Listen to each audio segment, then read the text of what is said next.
Karen kept draining my ranch's water tank, not realizing her house plumbing was hooked to it. The sun was a relentless tyrant over Willow Creek Ranch, baking the Wyoming earth until the ground cracked like an old man's knuckles. My name's Ethan Holt, and this patch of dirt, 300 acres of stubborn grass and scrappy cattle, was my inheritance, my burden, and my pride. Every drop of water in the tank behind the barn was more precious than gold, especially in a drought that had lasted 2 years and showed no mercy. So when I noticed the tank's water level dropping faster than a drunk's dignity at a bar, I knew something was wrong. Real wrong. It started small. One morning, I checked the gauge and saw it was half empty, though I'd filled it just 2 days prior. I figured maybe a pipe was leaking or the cattle were greedier than usual. But by the 3rd week, the tank was bone dry every other day, and my herd was starting to look at me like I'd personally insulted their ancestors. I checked every inch of pipe, every valve, every hose. Nothing. No cracks, no drips, no explanation. I even camped out one night with a thermos of coffee and my dad's old Winchester, thinking some punk kids might be siphoning it for kicks. Nothing but owls and regret kept me company that night. Then I saw her. Karen kept. My neighbor. Karen lived in a gaudy McMansion that looked like it had ordered it off the internet and regretted not reading the fine print. She'd moved in 6 months ago, all pearls and yoga pants, with a voice that could curdle milk from 50 yards. Karen had a knack for complaints. Me cows were too loud, my tractor was too dusty, my existence was too rural. But I never pegged her for a thief. Not until I saw her front yard. Her lawn was an emerald mirage in a sea of brown. Sprinklers danced like they were auditioning for a Vegas show, spraying water in arcs that sparkled under the noon sun. In a drought. In Wyoming. I felt my jaw clench so hard my teeth groaned. Nobody's lawn stays that green without a miracle or a crime, and Karen didn't strike me as the praying type. I marched across the road, boots kicking up dust, and rang her doorbell. The chime was some obnoxious classical tune that went on for 30 seconds. Karen answered, holding a glass of iced tea that probably cost my tank another gallon. Ethan, she said, her smile as fake as her eyelashes. To what do I owe the pleasure? Your sprinklers, I said, pointing at the wasteful display. Where's the water coming from? We're in a drought, same as the rest of us. She laughed, a sound like a fork caught in a garbage disposal. Oh, Ethan, don't be dramatic. I pay for my water. The city doesn't ration people like me. That city was a good 40 miles away, and I knew the county's wells were drier than a politician's conscience. But before I could argue, she shut the door in my face, leaving me with her sprinkler's mocking hiss. I stood there, fists balled, feeling like I'd lost a staring contest with a rattlesnake. Back at the ranch, I called the county water board. The clerk, a guy named Roy who sounded like he was chewing gravel, confirmed Karen's house was hooked to the municipal supply. But something didn't sit right. Her pipes were old, tied to the original ranch system before the county redrew the lines. My grandpa had told stories about how the old homesteads shared water tanks, a neighborly setup from a time when folks trusted each other. I started to wonder if Karen's fancy house was still sipping from my tank, her plumbing playing a decades-old prank. I called a buddy, Tom, a retired engineer who knew pipes like I knew cattle.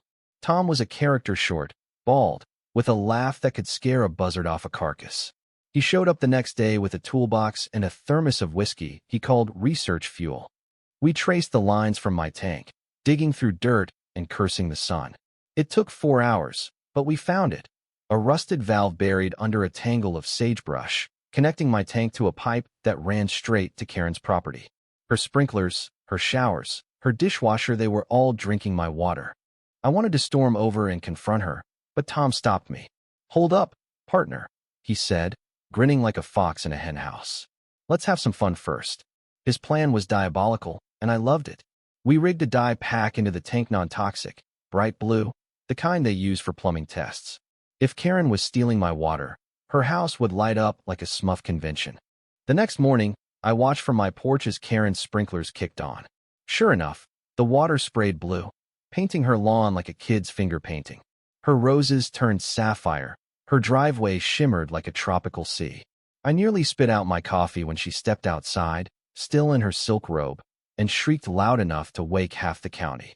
She ran to her sprinklers, flailing like she was fighting off an alien invasion. only to slip in the blue puddles and land on her backside. I shouldn't have laughed, but I did. Hard. Karen was at my door an hour later, her hair streaked with blue, her face a mix of fury and humiliation. "You poisoned my water," she screamed, waving a blue-stained towel like a battle flag. "Poison?" I said, leaning against the doorframe. "That's just dye, Karen. Seems your pipes are hooked to my tank. Been stealing my water for weeks." Her mouth opened and closed like a fish out of water. "That's absurd. I pay my bills. This is slander." "Then explain the blue lawn," I said, crossing my arms. "Or we can call the county and let them dig up your pipes." She went pale under the blue smudges. For once, Karen was speechless. But then her eyes narrowed, and I knew the fight wasn't over. "You'll regret this, Ethan Holt," she hissed, storming off. I thought that was the end of it. I really did. I shut off the valve, rerouted her water to the county line, and figured she'd learned her lesson. But Karen wasn't slink away. She doubled down. A few days later, I woke up to find my mailbox stuffed with legal papers. Karen was suing me for emotional distress and property damage caused by the dye. The woman who'd been draining my ranch dry was now claiming I'd ruined her life. I couldn't believe her audacity.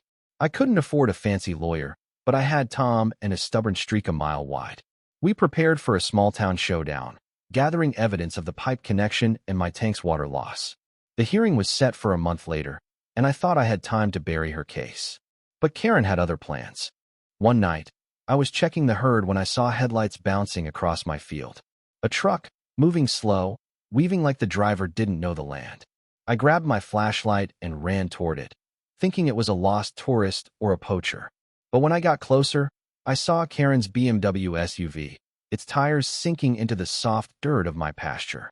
She was behind the wheel, her face lit by the dash, and she was dragging something heavy, a hose, maybe, or a pump.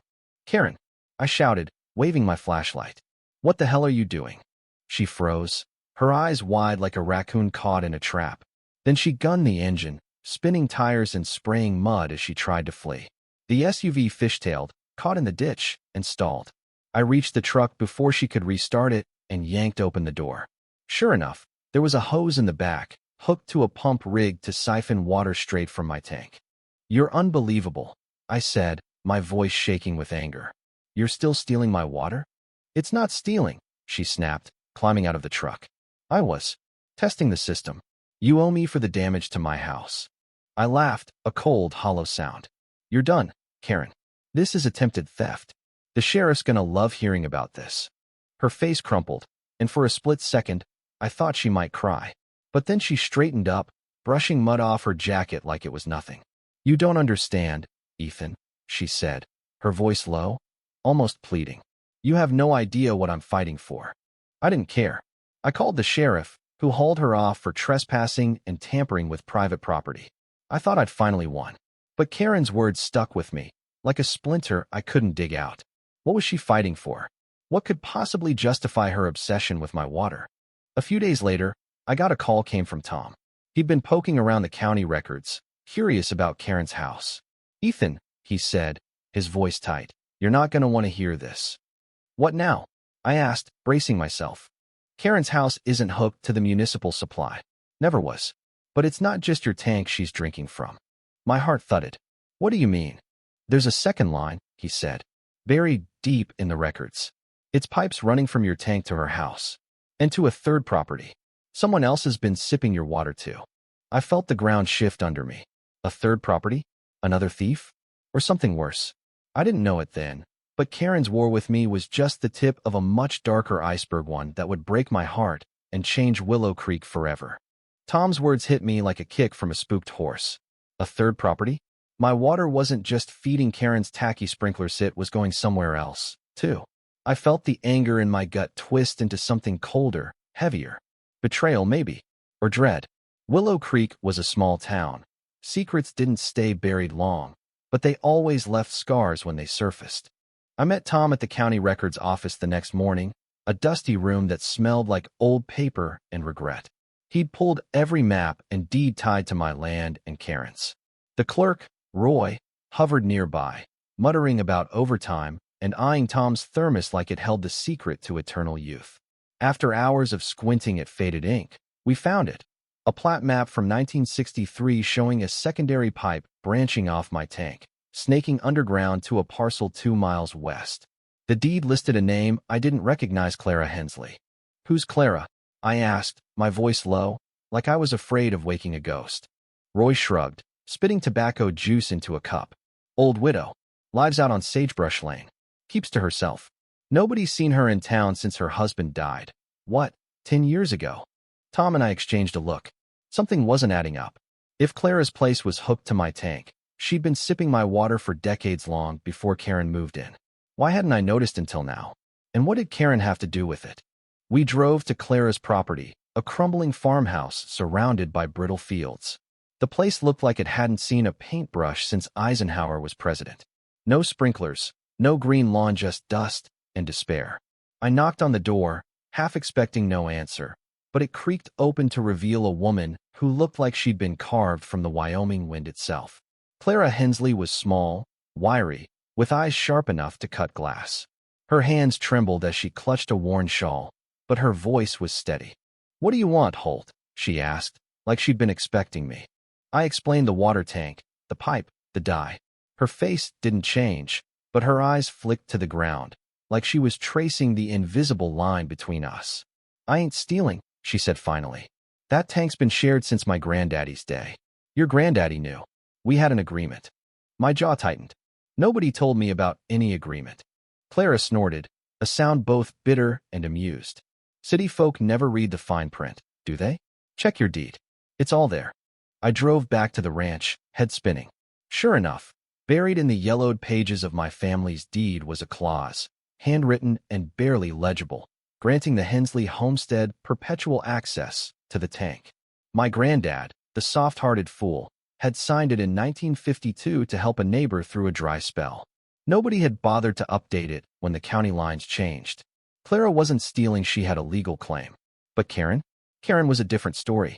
I called the sheriff and showed him the deed, hoping to clear up the mess with Clara and refocus on Karen's stunt with the pump.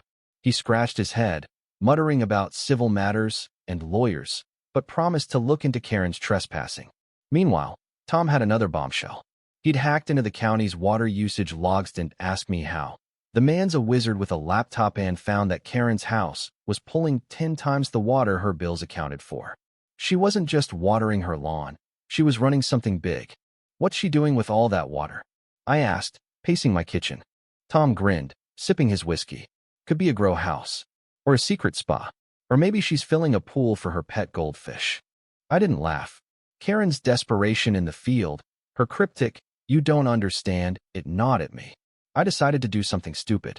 I staked out her house that night, parked a half-mile away with my truck's lights off. Around midnight, a van pulled up, unmarked, with tinted windows. A man got out, stocky, with a shaved head and a tattoo crawling up his neck. He carried a crate into Karen's garage, then left with another. I couldn't see what was inside, but the way Karen hovered at the door, glancing around like a hunted animal, told me it wasn't legal. The next day, I confronted her. No doorbell this time. I banged on her door like I was serving a warrant. She opened it, looking haggard, her usual polish replaced by dark circles and a trembling lip. "Ethan, please," she said before I could speak. "Don't do this." "Do what?" I snapped.